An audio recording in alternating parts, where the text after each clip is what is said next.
Welcome to Learning to Howl. I'm BJ Ercon. And I'm John Meyer. And today we're inviting our guest, Miguel Hernandez. He's a founding partner in Rainier Trading Company. He's a real estate agent and investor, a committed husband, an attuned parent, and a citizen of the world. Welcome, Miguel. We're really glad you're here with us. Thank Very you for glad. having me, gentlemen. There's few places I'd rather be right now, that's for sure, than right. Awesome. And, Well, we're expecting good stuff out of you, man. A home run. No pressure. Or a hat trick. BJ went to his first hockey game last night. So Nice. What'd you think? It was a good one. It was a fun one. Yeah. That's awesome. We're gonna go see the. I don't know if you knew this, but Seattle now has a women's hockey team. Did you know this? I just heard that recently, actually. Seattle Torrent. All right. And they started in the winter, so we're actually going on the 25th to watch them play. Excellent. So I'm pretty excited about it. So I've only been to one Kraken game. I went 2 years ago. It was awesome. I've got the hat. I got the shirt. I'm a fan. So we were watching the game yesterday, actually. Right on. Well, you guys beat my team. You know, we're a Flames family. Yeah, so. I know. I did see them. I was like, oh, I don't know if John's going to be happy about that L, but what are you going to do? We are happy because we're trying to get a high draft pick. Oh, that's right. You and so if we won that game, it would really have impacted our draft order seriously. So we're glad we lost. So woohoo! Yeah, John spent 10 minutes explaining to me yesterday after the game why it was a good thing that his team got crushed. That's interesting. That's probably why they were like, oh, it's okay. We got blown out a little bit, right? So that's good. Cool. It was fun for us fans on this end. Yeah, you're not kidding. So that's cool. We saw a Kraken game here in Calgary. Oh, really? Yeah, we like the Kraken. I mean, we like Seattle teams, so the Kraken's all right with us. Yeah, that's cool. I like the stadium. And now we're going to get the Sonics. You saw that? It's possible. Did you see that they had the meeting with the owners? 2028, 2029. So there's two-step process. The first step is all the owners voted to basically open the study, the economic study, etc., if it's a viable option. And then the second round, it's basically like them in Las Vegas. So we're going to probably be, bringing back the team. It's kind of exciting because we've got the stadium and everything's really rocking here. So yeah, it's exciting. Yeah, big time. The exciting times for Seattle bringing back. Are you starting to sound like a Seattle boy there, Miguel? I know. Rainier Trading Company based in Seattle. Like, holy cow, be careful there, buddy. I know you're not kidding. I know you're not kidding. I just gotta, I'm doing better, making through the winter, and relocating from the east side back over here to Seattle has helped. That the energy is better over here for me overall, and I think it suits me better. I like the things that are going on over here. There's a lot of interesting people, by and large, and a little bit more open in comparison to, the east side. Except when you don't have family and friends close by. People who are in the burbs and whatnot, they have their space, they have their friends, they have the setup, and it's great. I wish I did too, and I would live over there. But over here, it's easier to kind of collaborate and connect with people. And is your partner with Rainier Trading Company, is he the guy you've told me about? Yeah, so his family, he's actually born and raised in Lisbon, Portugal, but his roots are in Cape Verde, island off of Africa, but he's never been, kind of how like I've never been to Cuba and my parents are from there. Well, yeah, we're actually discussing that maybe the next 3 months or so that we're going to plan a trip there. Cool. Yeah, so it's pretty cool. Yeah, so we got I just set everything up for the business. You're planning a trip to Cape Verde? Most likely, yeah, because his brother's there for a few months now. He's doing some field work for us. And basically, we're just going to be connecting folks with construction materials, cabinets, countertops, and fixtures, and we'll be doing Caribbean and West Africa. And then it's kind of something that I'd like to eventually build into where the suppliers will be Brazil and Colombia as well for better pricing. And one of the things that I told them that we're going to build into our model is giving a percentage of our earnings away every year to one of the countries that we're working for, and potentially like maybe build a small school or some sort of like AI space. And a lot of them are big with the kind of solar power because of the energy issues as in some of these locations. So I was telling him that we can either maybe just renovate a space that needs it or create something on our own. There's the intention is not just for it to be commerce or business, right? Is so that we can also start to make connections with folks to look around and see how we could be helpful, how we can make a drop in the bucket, so to speak, right? And he really liked that. I think he didn't anticipate that. And I was like, yeah, it's so cool, because when you're out and about, just kind of like what we're doing now or how we met, you just never know where that connection can lead you. But if you open yourself up to that, then, it can definitely come your way. So I'm looking forward to it. Do you have a website address? Yeah, so it's rainiertradingco.com. So right now we're going to focus the primary phase 1 markets are the Dominican Republic and Cape Verde. Those are the first phase markets. And the logistics hub will be out of Miami initially. And then phase 2, which will be in about 3 to 6 months, will be making the logistics hub out of Lisbon. And then we'll add on Ghana, likely Senegal, and likely Angola as well. So the reason for that is because the global south, as we all kind of know, they're on the rise, right? Africa's young. There's a lot of development going on there. And, they need things as well, right? And we have things to source, but they have things that they're sourcing as well that we can share. And I think, you realize this whole idea of the trading, and it's like, we talk a lot about like ancient cultures and whatnot. It's really interesting to see. Like the other day I was at Seward Park, and I came across that the indigenous folks who lived right there off the lake, that was one of the things that they did, right? They were trading with other communities and whatnot. So, and then also to connect with, Cuba, where my family's from, the Taino people who are of the Caribbean. It's interesting. Yesterday, I was kind of like looking back over the book, right? And they were known as traders. So in the Caribbean, each island had its own kind of the things that they did well. And Puerto Rico was always known as like the dancing island, right? Haiti was known as the meeting island, kind of like where people came and met and that kind of thing. And it's interesting. And I didn't know that Cuba, which was known as Cubanacan, was where they were known as traders. So it's kind of interesting that I myself didn't realize that I'm kind of doing something that's also connected to my ancestral DNA, which is kind of wild. But it kind of also makes sense when you get older and you realize, oh, I've been moving here, I've lived there, I've come from here.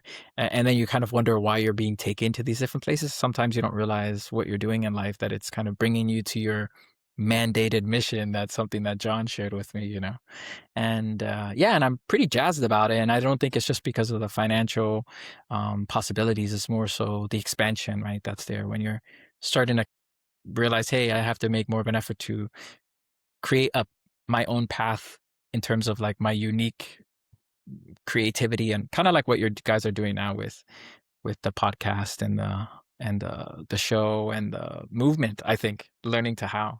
I like it. Right on, Miguel. Well, that's kind of a nice place to segue into how learning to howl came to be. And actually, it's pretty much, if you don't like learning to howl, I just wanted you to know that we'll give you Miguel's direct information to contact him and tell him it's all his fault. He's the one who first gave John and I the idea. That's awesome. Yeah, you're the father. You're the father of learning to howl, Miguel. Of the podcast, yes. That's great. I like, and I'm glad to hear, because obviously it's funny how sometimes people you meet, you have this connection with them, right? And it's like a familiar connection. Like I've said to you guys, it feels like you guys are like the uncles I never had. My parents separated when I was much younger. And I didn't grow up with extended relatives like most, traditional families do. And so as you go along in life, you think to yourself, oh man, like that would have been so cool. And it's like, you guys are like the uncles I never had. So to think that we have that connection in that way of something coming from me, but it's also the reverse, right? You guys have, I met BJ first, and he connected me to John. And then by getting to know John, I got to know BJ, even though I wasn't really as connected with him. Right. And so then now we're all kind of full circling it, which is really interesting, right? So yeah. So and I'm glad that John listened to my crazy ideas, because I have so many, but most people just kind of look at me like, okay, buddy, put the pipe down. You know what I mean? That was probably 2 years ago that you said something like, oh, you need to have a podcast or something. And I'm like, yeah, that's okay. But it was very hesitant. I remember that. So far an impossibility. But you gave that little kernel of Yeah, that's the seed was planted, There you and, go. it was like that afternoon that 3 of us were walking around after, coffee down in, the U District, Yeah. and it was quite the adventurous afternoon. Yeah, that was really. And you were like, "Man, you guys are really entertaining. You are really funny when I you're was like, you together." guys are missing out. I was like, come on, we need this. Like this, the world needs to hear more of this. And it's interesting because BJ planted the seed with me with, somatic experiencing and connecting me to John. So it's kind of funny how you planted a seed in me, which led me to you, and then I planted a seed in John, which led into this, which is really interesting, right? So, Yeah, yeah, yeah, really cool. absolutely. well, and there's another part, one of your identities is a very attuned parent, you have 2 amazing kids, Thank is you. that I know BJ's been bringing music to you guys a little bit, and Yeah, for sure, big time. And he even shared with me his electric guitar. So I've been on and off with practice, but I'd like to, make it more kind of regular thing for me. And he was kind enough to share his musicality with the kids.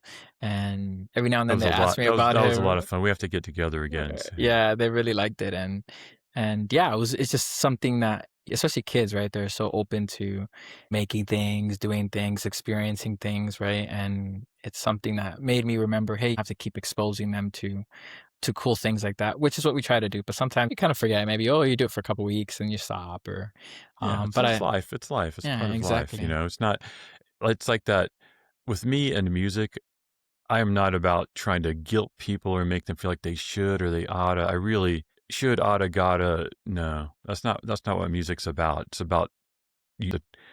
It's a thing that brings us into greater connection with ourselves and with other people. Yeah, agreed. And it's Agreed, something agreed. that shouldn't be, oh, there's a shouldn't there. It shouldn't be something that we ever feel bad about, or it has to be like a thing that weighs upon us. Mm, in full circle here, this real interconnection between the 3 of us and our kids, BJ taught both of my kids music, right? He helped my oldest son play trumpet, and then my youngest, he taught to play saxophone, and what was it? One day he was playing saxophone. I mean, it's really, that's crazy. a I That know. was a pretty crazy day. That was the day I put all of my theories, like, into play over, like, a 10-hour period. That was really wild. Yeah. so so that's part of what this learning to howl, the theme is, accessing power, Mm, connection, and purpose. Which is a little bit what we've touched on already, this power, well, certainly the connection and the purpose, for sure. Mm. in a traumatized world, right? Our world, let's not forget, our Boy. world is in a challenging place, and it has been. You mentioned, your Taino roots. Well, I think you had Nigerian roots too? Was Yeah, that? so there's Nigerian, Ethiopian as well. Yeah. So yeah, West Africa. Yeah, obviously the Taino as well. So, and they're cultures that you hear less about, right? Mainstream wise. You kind of have to make a little bit more of an effort. And so even for someone like me, I think there's some families who you get lucky and you're raised with a family who maybe has that connection or maintains that connection. And so it helps to build that self-esteem, I think, which a lot of people sometimes aren't, due to their folks not being attuned to them, don't even get that gift, let alone adding on, understanding where you came from and that there's a legacy there. And I think a lot of times that's because people have experienced trauma, like you're saying, and so they shut the door on that. And it's interesting that then as you get older and you're going through your own path, your own searching and whatnot, that you come to find out so much about your history that a lot of these things start to make more sense as to why you have these sensitivities or why you feel this way or why that happened, and it helps to inform kind of how you see yourself in the world and make sense of your experiences, at least for me. Do you think that having that connection with your ancestry and those I'm not a big spirit guy, but certainly a lot of indigenous communities talk about the spiritual component of ancestry. How is connecting with that ancestry, either Taino or the African ancestry, how has that empowered you, if it's empowered you at all? Like does that feel Yeah. like it's been a What's that Yeah, journey of I think empowerment? for me, it's been, realizing that, there's folks who went through quite a bit, right? And through colonization and the transatlantic slave trade, especially for my ancestors who reached Cuba, being essentially trafficked, right? And a lot of times you focus on the negative, which there's a lot to consider, right? And to understand. But at the same time, to realize how resilient so many of those people were to be able to, that I'm here, right? It's truly amazing. And even that, though I don't hold like it's not a huge part of my DNA, let's say the Taino, for example, but the fact that those traits have been passed down to people through generations and it still resonates with people, many of the impact that it's left on our language or the descriptions we have about certain things or many of our customs or our traditions, um, and then knowing a lot of these folks, like I think she would be my great great great grandmother when we found out that she was taken from Ethiopia as a young girl, and she essentially uh, bought her freedom in Cuba cooking. Which Hmm. I mean, could you imagine someone, first of all, being, a slave, right? Being owned, and then having to work to buy your freedom, and that she knew freedom, because it's one thing to be born into, but to know that you're like in that situation, and that she was able to push through and step up. So many people could have, drank themselves to death or whatever the case may be, just, wallowed in pity, and they have all the reason to, right? So to know that, you come from people like that. And I said that in my family group chat now with extended relatives that I've just recently started to make more connection with and learning more from that side of the family. And I mentioned to them in the chat, like, it's just so crazy to know that we all descend from this legendary woman, all of us, that specific. I said, I mean, she's a legend. I mean, and they actually were able to, one of my older cousins, maybe like a third cousin. She's a professor of dance and culture, Cuban culture at UMass Amherst. She was saying that the Smithsonian did a study about Afro-Cuban history, culture, the slave trade, etc. And they actually tested her DNA to prove the story that what this woman said about where she came from and how she was taken was actually true. It's Hmm. amazing because we don't have the Wow. documents, right? Like Europeans do when these types of things occur. So it's just amazing to know that you come from, to your point, John, of these folks who had this much power to be able to be taken, survive, thrive, Thrive. and the power that they have, right? So being able to reconnect to that, knowing, that these people were able to overcome and still, live a dignified life, like my cousin said, as a freed person of color is amazing, right? So it has given me a lot more power. Because I think just like in life, you're maybe on a high, you're feeling great, you're younger, a lot of things are going your way, and then it kind of hits some bumps along the way, etc. But then you come along this information that helps to illuminate your path, right? And know that there's so many folks who went through so many things, and these days, at least, it's been very empowering to be able to connect with that for sure. Yeah, I'm thinking of your Afro-Cuban history. I took a course at the Masters in Social Work program at University of Washington, taught by Dr. Lorraine Brave. And when she walked into that classroom, and so historical trauma, I think, is what you're talking about. Yeah, And she came in and she said, if you're a white North American, your family also experienced. I think probably 75% of the class was white North Americans. Everybody thought we were going to be there learning about indigenous communities, the Holocaust. But she turned that back to us, to the white North Americans, and said, you guys suffered a lot of trauma too, a different type of trauma. Certainly, I mean, I wouldn't even equate those traumas, but, like, me growing up, I didn't know who the hell I was. I knew who my grandparents were. Actually, I knew a couple set of great-grandparents, but beyond that, it was like this void, just this yeah, this emptiness, like, there was no ancestral connection, and I had been working with and learning from, the Anishinaabe in the Michigan area, Anishinaabe First Nations, and I found myself kind of I wouldn't say jealous, but certainly curious. I was like, why? Maybe a little jealousy. I was like, they know who they are. They know their language. They know where they came from. I have no idea. I was very lost in that respect. And I don't know, I probably told you the story of me, going to Germany and walking across Germany and just kind of connecting with the language and the land. And That's so cool. I still don't have any connection with ancestors, as far back as you do. Sure. But I do think that, especially in North America, especially in the United States, there's this real disconnect with Big our time. ancestors, right? It's Yeah. almost like part of what I want to call it, that melting pot philosophy that you forget everything that came before. And if you're of African descent, you better forget it because, Yeah, right. Especially, yeah, what happened. And I agree. And I think it's just so interesting, especially as you get older and you have children and whatnot. You kind of want to be able to share with them more information. And so I think that's part of why I also was always so curious. And even when I was younger, I was always very curious. And I think for me, the uniqueness is my parents obviously immigrated here for political reasons from Cuba. And so as a result, perhaps I should have a better connection, I would say, or a stronger connection with my more recent ancestral home. But as a result of the political issues in Cuba, why they had to leave, it was by force, not by choice.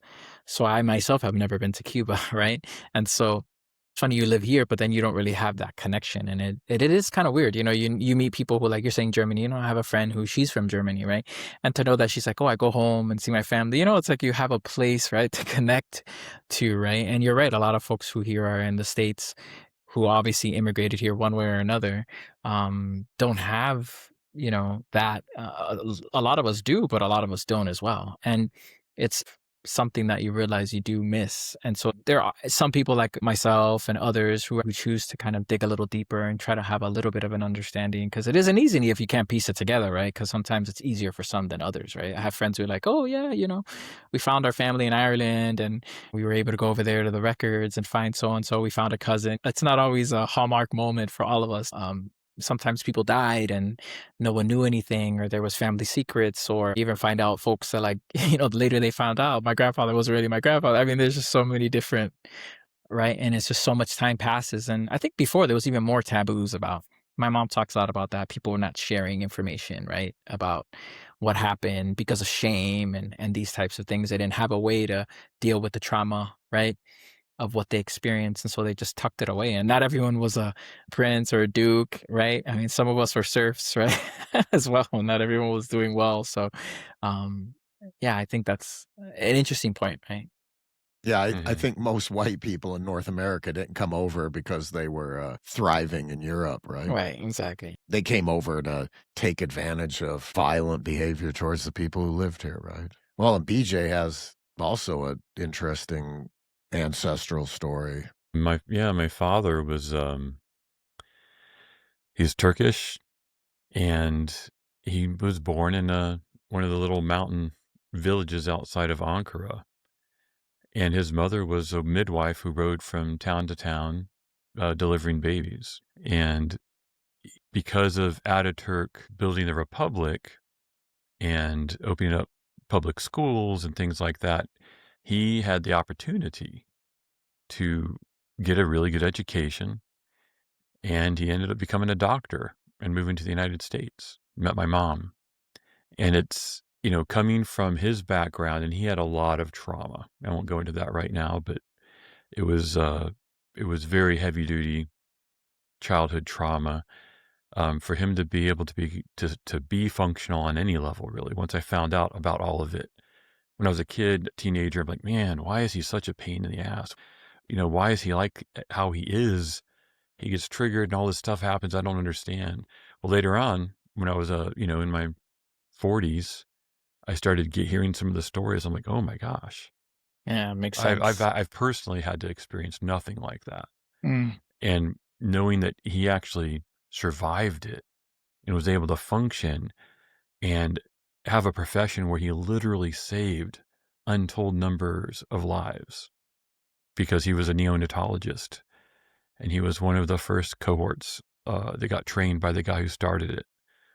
And so they came up with ways of saving premature babies, and he definitely has had a hand directly in saving millions of lives. And it's I've just I've got a lot of pride and some sadness too about what he endured, what he had to go through. Mm, that's very interesting. And they were as poor as a person could be back then. That's interesting that he chose to serve life, like John talks a lot about in the sense of like what he experienced as a child. So interesting that he went even before that, kind of giving people that opportunity to live their life, right? Hmm. That's really interesting. Yeah, yeah. Well, and what I'm noticing is all three of us here have some degree of opportunity, right? To varying Absolutely. degrees here. And we've all had some degree of challenges, right? And what I'm curious, Miguel, I don't know, again, you can answer or not answer, but my curiosity is maybe for somebody who's really struggling, right? Somebody who's in this Hmm.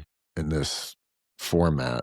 I don't even know what the question I want to ask is, but Take your time with it, John, really. yeah, maybe I'm not even sure what I want to ask. But what's your contribution?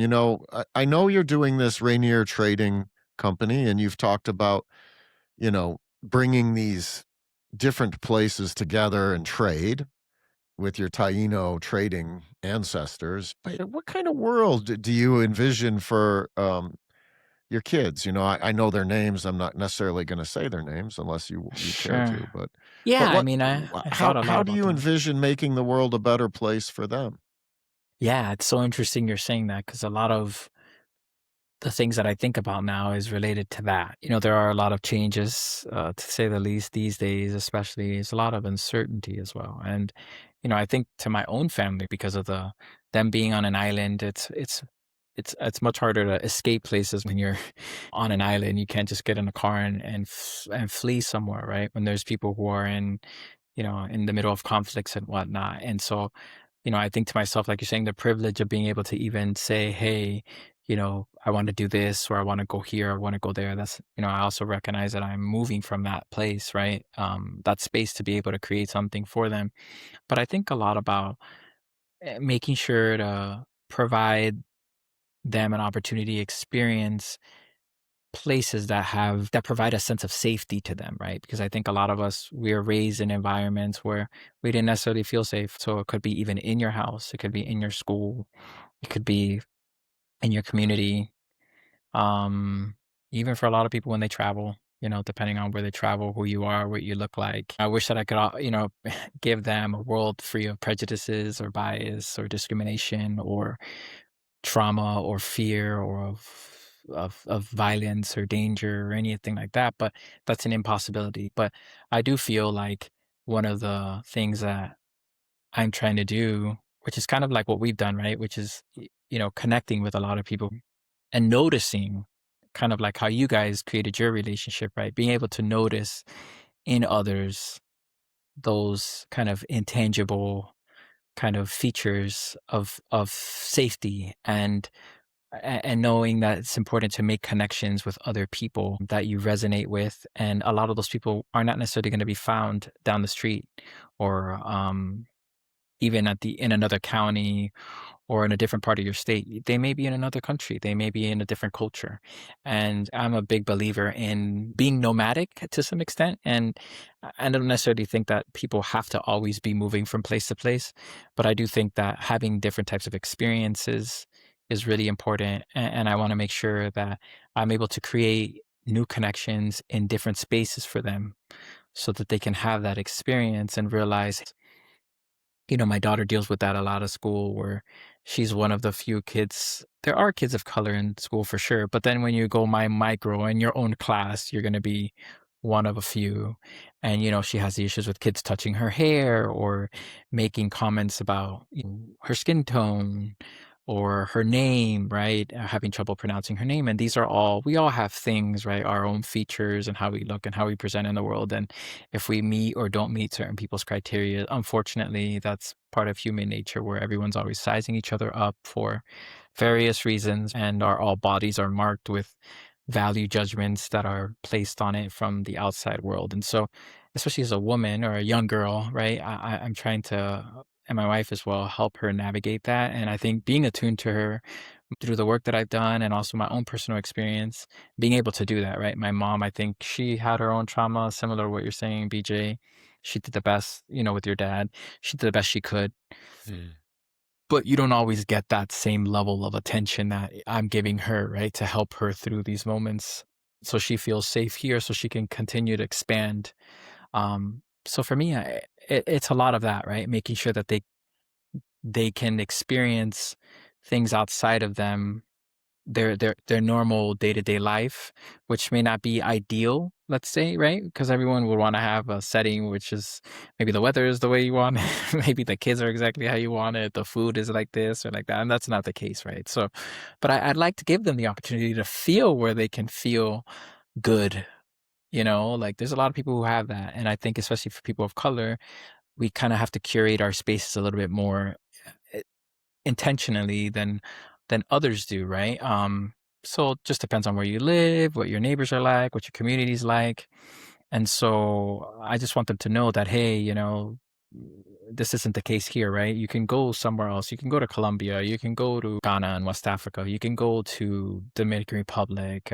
You can go to Brazil, right? You can go to these places where there's other communities of people who are similar to you, who've had similar experiences, but they're a different cultural context, etc., so that she can see that she's part of a bigger, I guess, community, so to speak, and to know that you have people who are, even if they don't look like you, they don't come from the same background of you, that we're all part of humanity, and some want to be part of it and some don't, right? So I heard your story, VJ, right, of your dad and the story of him being connected and it being America. And I feel like all three of us, from that rough cut. Yeah. Yeah, exactly. And I feel like that's us here too, right? Because I mean, we represent 3 different segments of America, and yet that's us. We really are us 3 right here. And so I also want to remind her that too, that this is you're from here, right? So regardless of what anyone says, you're from here, and we put in time here, and we've earned the right to be here. And that you should honor that as well, because my parents, they made a big effort to come here and plant roots here, and they started businesses here, and they've made a lot of impact here as well. And don't let anyone diminish that or make you feel less than, because we're part of it if someone likes it or not. And there's a lot of people who do like it, and I think we're an example of that. So yeah. Another thing is, I think that the way that you and your wife are raising your children, I really enjoy the time spent with you and your family. The way you're raising them, they are 2 very curious human beings. So their interest in other people, how things are different, like just that, allowing that curiosity to grow, in life, so they can keep it throughout their entire lives. It's a great gift I think you're giving them. that's huge. Like that curiosity, I think it's a big thing, right? I saw that, I witnessed it, I felt it. I mean, they were really curious about me. Like, who's this big bald guy coming into the house with all these instruments? And I refer to BJ as the Timu Joe Rogan. I'm not sure if that's fair to me or Timu or Joe Rogan. It's multi-layered right there. Multi-layered slam. Oh man, but it's so true, yeah, and I appreciate that. And I think I share with them, like I read somewhere, I've always, as a kid, like looked up to people who are doing different things and try to glean information from them, because my dad and my mom separated when I was like 9 or 10. And my dad, he was around, but he had his own trauma. He was going through a lot, and I don't think he got the support that he needed. And so I didn't have someone kind of locked, kind of hip to hip like I am with my kids, taking them through these micro steps. And I'm always sharing things with them that I experience. So today we were having lunch at Cafe Flora, and I love my that sister, place. we were talking about it. She took her trip to Cartagena in Colombia, which is on the northern coast. It's a huge African population as well. And so she was sharing where she went, and I was showing the kids some of the pictures on her phone. And one of the things I always try to do through music is tell them, oh, these people are from here and this is what they do. And I'm always trying to explain to them about cultures of the world, because it's like I want them to realize there's more to the world than just this community. And I hope to kind of instill those little, make those drops in them so that it makes them more curious about experiencing things outside of themselves. Because I feel like a lot of us especially this culture is more individualistic, right? Which a lot of countries are more collectivist. So people here tend to always be me, me, me, me, me, me, me. And I want them to realize it's not about you, right? So, and also because we're more comfortable than our ancestors were. I mean, it's turn of the century. We're living better than most people, right? A So, lot of the things that we have actually dull our curiosity, like the technology, right? But, it's not that your children are like embargoed from ever having technology, but I have also interacted with children who they pretty much live on the technology. When they don't yeah, have it, they throw a tantrum. They have no interest in having a conversation with an adult. They would have no interest in looking at instruments or hearing sounds. And to me, that's tragic. That's like it is. they're raised, and it's, I'm not like wanting to blame or shame any parents either. It is a hard, it is a difficult road. I didn't have to contend with that technology when my kids were young, and so I'm not judging anybody for that, but I am saying, wow, I'm seeing the outcome of the technology. It is pretty brutal, and it is even in little things. Yeah. That reminds me of a story. My kids are raised with technology. They're in between Miguel and BJ's kids age-wise. But I remember going to a restaurant in Linwood there in Washington, and a breakfast restaurant. I just went in by myself, and I used to like to get an omelet and some potatoes and toast. And um, I looked over, so I'm looking around, I'm by myself, and I look over this table to the right of me, and there was a little baby in a 9 months old in a one of those high chairs at the end of the table, and mom and dad, young, were sitting on either side of the table, and baby was looking at me, and they were both mom and dad were both on their phones. This was like 12 years ago or something, not like ancient history. And the baby kept making eye contact with me, so I'd put the menu over my face and I'd make, faces. But I was like, "Wow, that baby is not connecting." I mean, I don't know what they're doing at home, but here's this baby so hungry for eye contact and attention and attunement, right? Again, maybe they were the most attuned, connected parents, at home. I doubt it. Yeah, I know. But it's true. It's just, I mean, it's impacted adults too, right? I mean, now you go into Yeah. the waiting room of anything and everyone is on their phone, right? No one's, I purposely try to take a book with me because I'm forcing myself because it's so hard, right? I mean, Right. Right. we And have it in our I'm hand. I point one finger at other people who, are addicted to their phones, man. I got three fingers pointing right back at me. So, No, exactly. But it is a challenge. And I think, one of the things is like you're saying, having to contend with that is being so mindful of it to where, my son, he asked me this morning after breakfast, hey, can I play on your iPad for a little bit? And I go, what time is it? Oh, it's, you know, 11:15. I was like, you've got 20 minutes. So just kind of setting some boundaries because I know that when I'm not with him, he's going to have only the things that I kind of tried to help him with, and hopefully he kind of builds off that.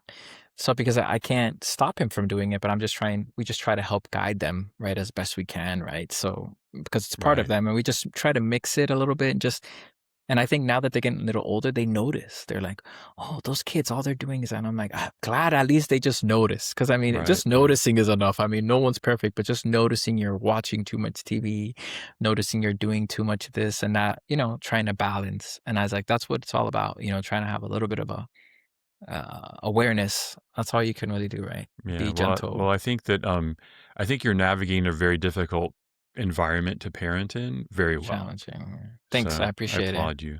Thanks. We're trying our best. Yeah, My wife I doesn't loved your even. kids, man. They were so interested, and it was so nice to have that. Like the engagement was like full head on. Yeah. And they still ask me about you from time to time too. They're like, hey, what's up with BJ? Yeah. And I was like, Yeah. Well, say no. we have to get together, man. Seriously. Cool. Yeah, we definitely will. For sure. Absolutely. So I'm noticing I'm going to have to go in about probably 20 minutes or so, 15 Sure. minutes. So I'd like to keep talking for hours. You know me. You I can always would do a like to part say, two. yeah, for sure. I would like to say that even though I supposedly, I planted the seed or whatever, activated the kinetic energy in John, one of the reasons that I actually started my trading company is because seeing John taking action with all of, the learning to how, and I had a few things that I've wanted to create for myself, which is that. And actually, I didn't know that I was going to create that yet, right? But I've been working on kind of my own little investment consulting firm. And so I put that together just recently. And so I'm actively working on that. And it's something that's just me on my own, but it's something that's integrated into this trading company as well. Cause like, let's just say we, visit Cape Verde and we're delivering materials to a developer or a contractor or an Airbnb owner. But now we're there and we're able to see, hey, these are the projects they're working on. We can invest in it. And remember, when you're investing in the global south, the prices are a lot less than they are here. So it also opens up other opportunities as well, which kind of flows into the real estate component of the things that I'm doing. So one of the things that motivated me was him saying, hey, we're doing this, it's up and running, we used AI, blah, blah, blah. And I was like, yeah, he's absolutely right. And I use AI for work, but I hadn't used it to build, right? Which is a whole different thing. I think you guys are in the 0.5% of people, using AI because you're using it to build something, right? Which is what makes it so interesting. And for the right reasons. We're both, or at least I am. I want to punch AI in the face a lot of times. ChatGPT has made this possible for sure. I call it ChatGOD now, and we both want to get out of ChatGPT because of the ethical. I'm using Claude. I'm using Claude now. I don't know. I'm moving into Claude. Yeah, this week I just started using it. I use ChatGPT for Maseo Capital, which is the real estate investing / consulting firm. And what do you find the difference? Is there a noticeable difference? Yeah, it's funny because I have been heavy, right? And ChatGPT for work. I mean, heavy. So, I would say I use it probably daily, like even prior to using Claude. It's like my assistant. And I would say that I notice Claude is sharper. I would say that it's a little bit more discerning. I think it's a little bit more critical, a little bit more based in reality. I feel like ChatGPT is a little flighty and it feels like a friend who's a little overly optimistic about everything. Yeah, I feel like it's constantly blowing smoke up your ass. Yeah, exactly. Have you heard That's the meme? That's a good way of putting it. Have you heard the meme? One of the problems with ChatGPT is imagine the dumbest person you know, and ChatGPT is telling it, "You're absolutely right." I haven't heard that, but that's ChatGPT right there, and I feel like it's good. So what I did this week was interesting. I actually put them up against each other. So I said, hey, so ChatGPT created the business plan or whatever. And then I was like, you know what? Because of what you guys just said, I was like, I've been trying to use Claude. And so I started playing around with it. And then I said, let me pay for it. So I put the $20 in for the mid-tier. And then I put it into Claude. And Claude was like, looks good, but there's quite a bit of holes here. This is a little overly optimistic numbers-wise. What you can actually do. Consider this market, for this reasons. And I was like, wow. So it felt more... serious. Yeah, more serious. It felt more like a college professor versus maybe like a high school teacher. And obviously there's good ones versus where, but just that there was a noticeable level, leveling up in my experience at least. And I found it very easy to put things in, technical things to put in and say, hey, I can't figure this out. Can you fix this? It worked really well with that. I don't know. I felt a little bit more seamless to me. So I'm starting to switch. I'm not going to give Chatty up. I call it Chatty. But I think I'll keep it as just like a cross-referencing platform, And I was really impressed. I put them both against each other and it cleaned up my business plan. And I'm glad that I did because I was like, oh, wow, I was really kind of blowing smoke up my, right? And making myself feel like I was the thing. And I was like, whoa. Claude was like, slow down, Papa. Slow down. I wonder how it does with image creation too. That's what I like with ChatGPT is it does allow me to create some images. Yeah, it did some pretty good logos for me. I would agree. I haven't used it too much for the images. ChatGPT, I felt like did a pretty good job on the images, like the logos and stuff. But it made a great website for me, which John suggested that because I was like, how am I going to ever do that? And Claude was the thing that got me over the hump. Like, do this, get here, you can do this. And I saved myself. I got a quote for $3,000 to get one site done, and I was like, we're a little lean. I'm not gonna, And then I found someone on Fiverr who quoted me like $250 to do a whole bunch of stuff. And then my friend was like, you should do it. And I was like, you know what? John said the same thing, so I'm gonna give it a shot. And Claude was the thing that, set me up in under an hour, like a couple pages. Well, one of the negatives of that, though, is I'm right there with you. Like, there's no way this Learning to Howl, there's no way the three of us would have been here in this format, hopefully producing something of interest to the greater community. But I also recognize that it's taking away a job, like maybe a podcast consultant that we might have paid, but we wouldn't. The reality is we would not have paid somebody. Yeah, we wouldn't. We would have chosen like, there's all these expenses, and it's something. I think that I've thought about that too. And I think that that's one of the problems, that it will be used to graphic artists who do logos and all the other stuff. But the truth is, we wouldn't need a logo, because we wouldn't have done it had we not had organizational help. As far as like, and like, what are the things that we have to learn to get up and running? What are the steps we have to take? And yeah, it's been an interesting journey, to say the least. Yeah, it's so true. And John and I, like, as far as, our gratitude towards you for recommending that we do a podcast is, we were already closer than brothers, right? And this is, we're growing in a different way. Our relationship is growing in a different way, and it's been really fun. Yeah, it's so nice to hear. Well, it's been fun for John. No. Yeah, well, that last episode we had, oof. Oh, that was like great. I just edited it, man. I'm ready to punch yourself in the face. No, punch you in the face. I was like, man, this guy doesn't listen for shit. But oh yeah, man. I was, That's you awesome. you were insufferable, man. That's what insufferable. you were. I was insufferable. Yes. Oh, come on. Here we go again. And Miguel's just laughing at the two of us. But it's so funny, because the end of the part that I was gonna say is, that's what I noticed. Funny, man, BJ, you finished my thought. So I figured, as you grow, like you guys do, right? You just kind of start expanding more stuff. You don't want to like heavy load things on the front end. When you get in business, then you're just working on something instead of doing the thing. And I thought to myself, when I finally put the website together, like you said, John, give it a shot, because I couldn't do it with chat, as people, because the flip side of this is not everyone is using it yet at this level. But as more people get on to this, it's going to have more of a ripple effect. So it is something that, and this guy's talking about it, right? The Claude owner, that we're not ready, right? The governments are not ready. Cities are not ready. Communities are not ready for this, because the unintended consequences are going to be huge. And if we're not working together, which, as you can see, there's a lot of work that needs to be done.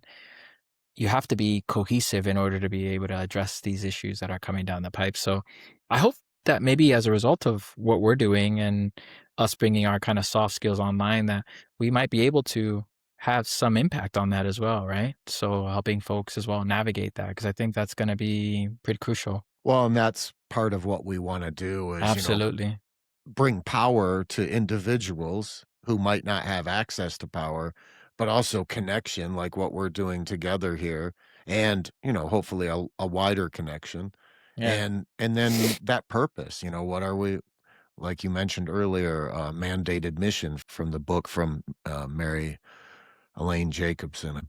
Yeah, Miguel, I hope this is just the beginning of a regular guest appearance. We'll do some check-ins once in a while. Yeah, it's a pleasure to be able to hang out with you guys. I was so psyched. I was like, yes, of course. Yeah, I knew my sister was coming to town and everything. I was like, hey, listen, I know we're going out today, but at 3:15, I got somewhere to be. Right. Well, and we will edit this and send it off to you and just see how it is. And cool. Yeah, I'd be happy to check it out. Anybody. One of the best walks I've had, walking on Seaward Park along the lake, listening to you guys on the podcast. That was like, was it Mary Poppins, which is a movie a lot of kids, I'm 44, so experience coming up where they have to hold them as they're flying, before they take off flying. I mean, someone could have probably had to hold me because I felt like I was going to just start taking off when I was listening to you guys. I was like, oh man, I was like, these guys, are you kidding me? Which one was it again that I sent you? The one about the story of America, right? Which is BJ and my his favorite dad. American story. With Favorite American story.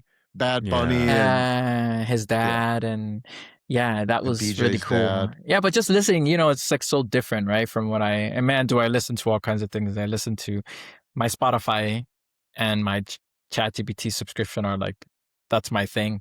And podcasts on there, books, etc. So I was like, it was so nice to get a different, in your ear, right? Like, it's a whole different vibe, a whole different energy. So yeah, I hope this keeps going. All right. Well, I'm glad you liked it. I'm also kind of interested to see what you think about the episode John was just talking about, where John and I were like really going at each other. It's sometimes BJ's head is so thick, like he just can't. It's just like going in circles. It's like, holy cow. Oh my God. I mean, because I even dropped the mark edit. I said, man, how many times are we going to take people around the circular argument, John? We were like a couple cartoon characters. He just won't listen. And then I'm like, but you're not listening. And he's like, you're not listening. No, you're not listening. It's got a little old after a bit. Oh, man. Yeah, we'll have to edit like 90% of that stuff. I already have. I don't know what you're talking about. We. Yeah, that's right. John's going to have to. John is the editor now. John is the techno man now. Oh, that's so interesting. I wouldn't have anticipated John being the editor. No. Well, I was telling somebody today, I'm like, man, when we started this process, 4 or 5 months ago, I was not expecting to become a sound and video engineer, man. That last thing, right? But I mean, that's well, so I mean, because I was expecting that I would be doing, but I haven't had time. The technical stuff. The most I did is I gave John a tutorial because I've worked with a lot of timeline editing things in audio, animation, video, and so he should be doing this, but I walked him through when we started working with DaVinci Resolve. I walked him through. I said, I have never used this software, but these are the tools that are going to be here somewhere. And we went through, we found them, and this is how this tool works. This is how this one works, and it was like a pretty big boost of him understanding how, like, oh, okay. Because when you first come into it, it doesn't look difficult, but you have no idea what to do with anything. And that's the worst part. Yeah. And my son, so then I spent a lot of time with ChatGPT trying to learn this stuff, right? And it took me in a lot of circles, but it was learning, right? I found out what worked, but Chat gave me a bunch of erroneous information. And then my son came home one weekend, and he's just graduating in film. Yeah, and he's a pro.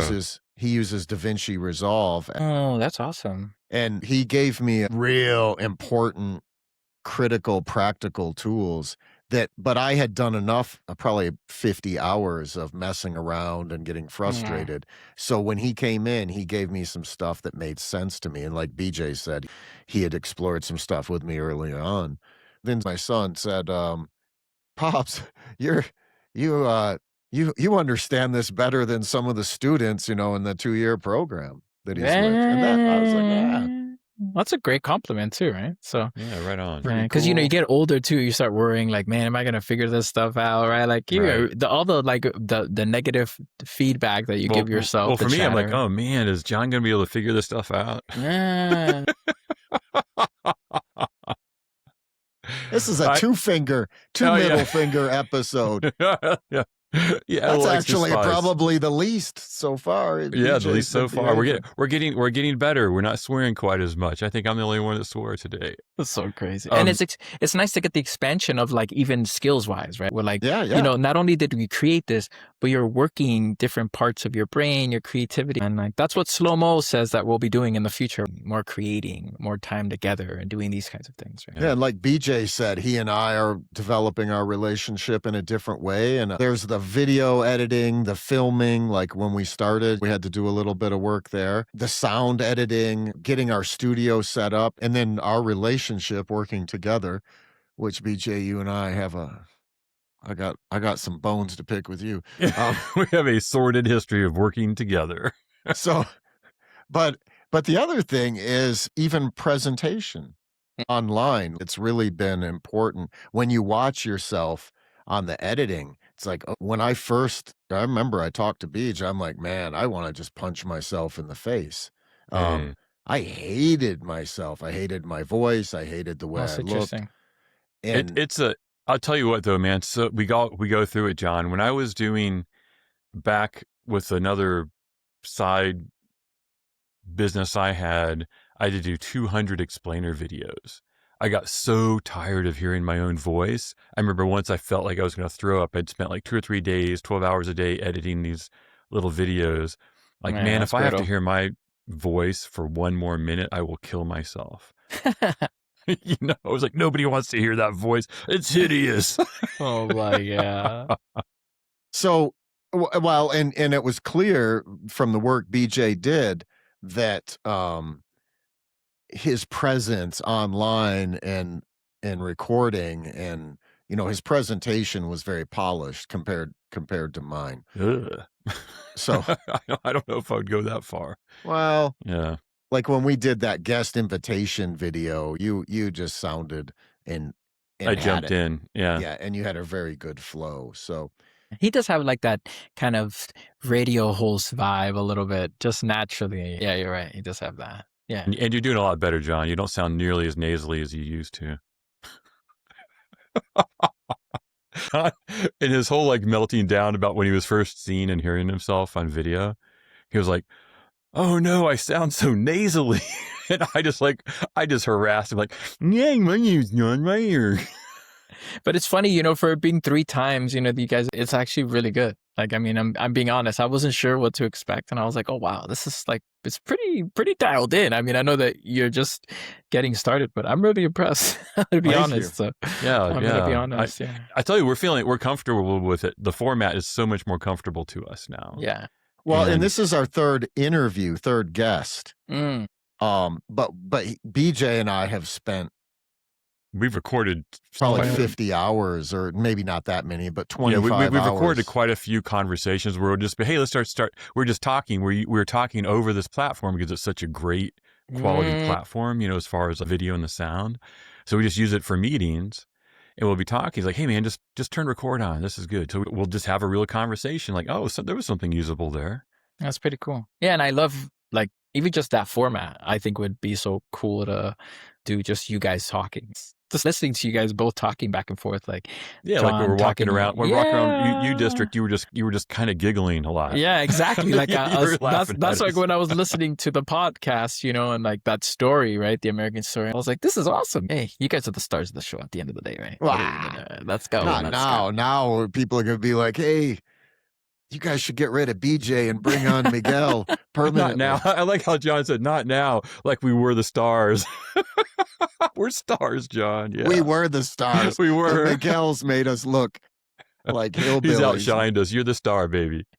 Oh, man. But it's been great. And I think everything looks good. And I'm really happy to see that you guys are doing something like this. Because like you said, it's not only you're doing all this unique stuff with the creativity and whatnot and building, but like you said, you're doing something together, and then that new synergy, you just don't know what can come from it. And even if it doesn't, just that happening in itself is so cool. I remember when I told John the first time, he was like, I heard his voice and I was like, one thing I like about John is how like authentic he is, because living here, it's a different culture, right? People aren't so direct and stuff. And I don't know about that. He was like, you could sense he was like not so hot in it. And I was like, man, this guy would be killer author, you know, write a book, Somatic Dad, podcast. I'm glad that he's doing something in this kind of realm. So I think it'd be really cool if you built it out more, man. And like I'm the only one who knows you guys, you know? So Yeah, one thing I'd like to throw out for a potential future episode with you is I thought it'd be kind of cool to book club that book Taino. oh, How about that? there's some chapters in there that are just packed, right, John? Oh, I've started it.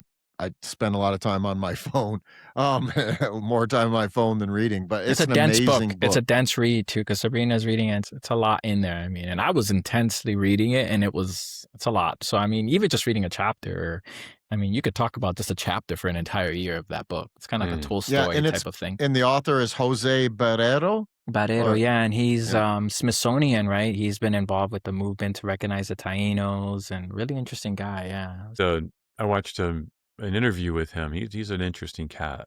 Yeah, an interesting guy to maybe have for an episode, you know? Yeah, So actually, older. John and I talked about that too. Well, I Older liked guy. how he talked about Guaycon's. Guaycon is the main character, right? Yeah, that's Diego. right.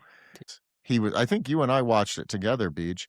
That Mhm. interview, and Guaycon's voice kind of inhabited him. It was in his dreams Yes, and in yes. his body, and it had to come out, right? So It's crazy. I would be interested in That discussing would be that too, legendary.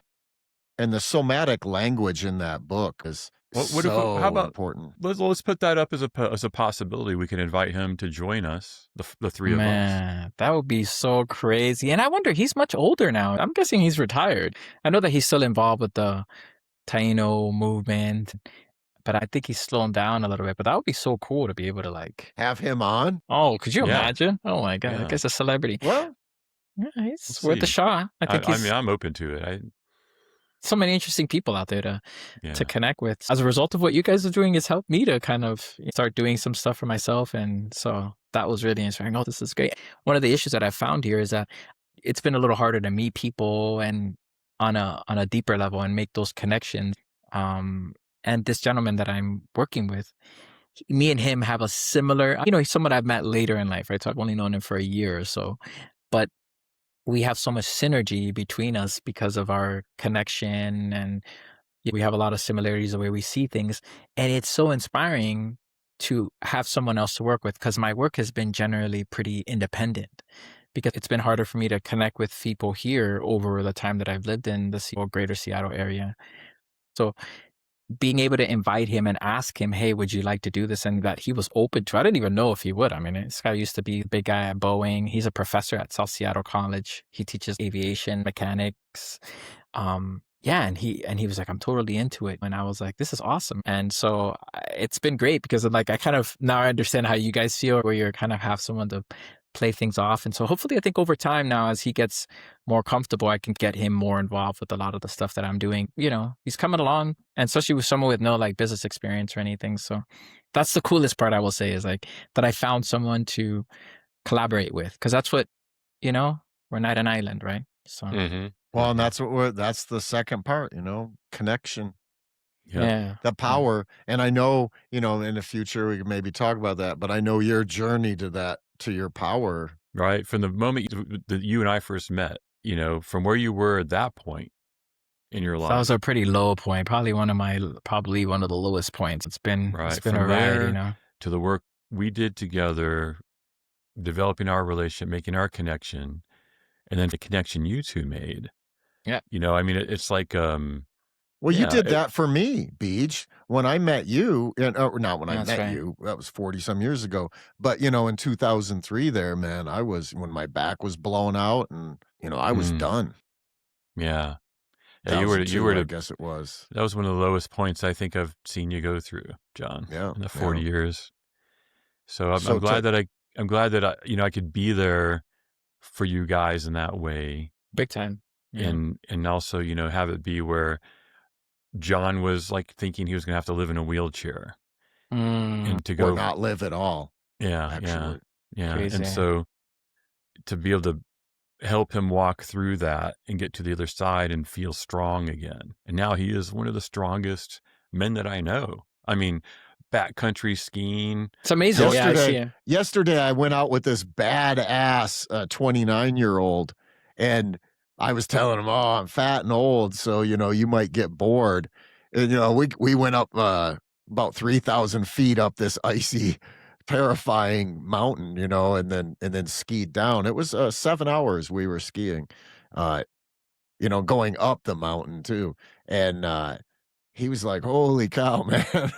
Like it felt good. You kept up.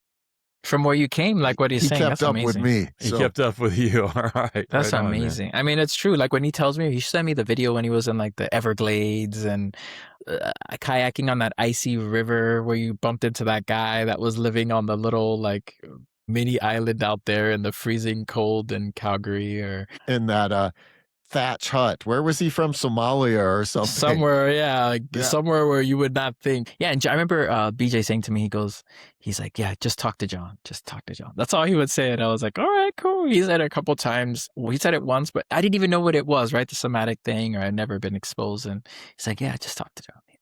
But again, coming from where I was basically done, right? Like cooked. I didn't have any oomph. Heck, I couldn't walk. It's interesting to connect BJ to his dad too, that he has this kind of healing. Yeah, right. They both have that. So interesting. I do have to go. Interested by it. I do have I have a meeting in 6 minutes and I got to drive about 12. So. All right. It always happens to us. We run over. Yeah. Right. Love you guys. I want to say thank you, Miguel. Thank you, John. I love you both so much. This is worthwhile for me. If nobody else enjoys it, well, I have to let you know I certainly have. Amen. Thank you. It's been a pleasure. Miguel, thanks you're for the having best. me on. Love to your family. And, love to the family, man. Same with you, BJ. And we'll talk soon, and we'll get a copy of this out to you soon.